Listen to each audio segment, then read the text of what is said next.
আপনারা ইতিমধ্যে জানেন বাংলাদেশে চলছে নতুন ভূমি জরিপ বাংলাদেশ ডিজিটাল সার্ভে, যাকে আমরা বিডিএস জরিপ বলে থাকছি। এটি কিন্তু বাংলাদেশের সর্বশেষ জরিপ এবং এটি কিন্তু অত্যাধুনিকভাবে এটি করা হচ্ছে। বেশ কিছু জেলাতে কিন্তু মানে অলরেডি চলছে। তো এই বিডিএস এর জরিপে আপনার ৩ টি ভুলের কারণে আপনার নাম কিন্তু নাও আসতে পারে। মাত্র ৩ টি ভুলের কারণে কিন্তু আপনার এই বিডিএস রেকর্ডে নাম আসবে না। ৩ টি ভুলের মধ্যে যদি আপনার নামজারি না থাকে, সেক্ষেত্রে কিন্তু আপনার বিডিএস রেকর্ডে নাম অন্তর্ভুক্ত হবে না। যদি আপনার ভূমি উন্নয়ন কর দেওয়া না থাকে, তাহলে বিডিএস রেকর্ডে আপনার নাম অন্তর্ভুক্ত হবে না।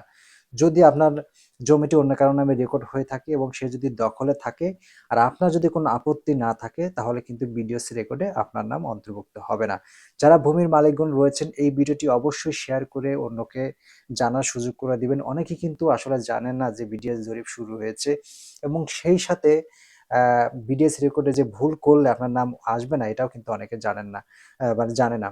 আপনি যেহেতু জানলেন, ফেসবুকে আপনার দেখবেন অনেক বন্ধু সার্কেল আছে, আপনার এলাকার আত্মীয়স্বজন, বন্ধু-বান্ধব আছে, তাদেরকে জানিয়ে দিবেন যে আসলে সারা বাংলাদেশে কিন্তু বিভিন্ন মজাভিত্তিক এই বিডিএস রেকর্ডটি চালু হয়েছে। আর এই বিডিএস রেকর্ডের নাম কিন্তু অবশ্যই আপনাকে অন্তর্ভুক্ত করতে হবে। যে যেখানেই থাকেন, যে অবস্থায় থাকেন না কেন, নাম কিন্তু মিস করা যাবে না। তো যারা আছেন অবশ্যই ভিডিওটি বেশি, বেশি করে শেয়ার করে দিবেন।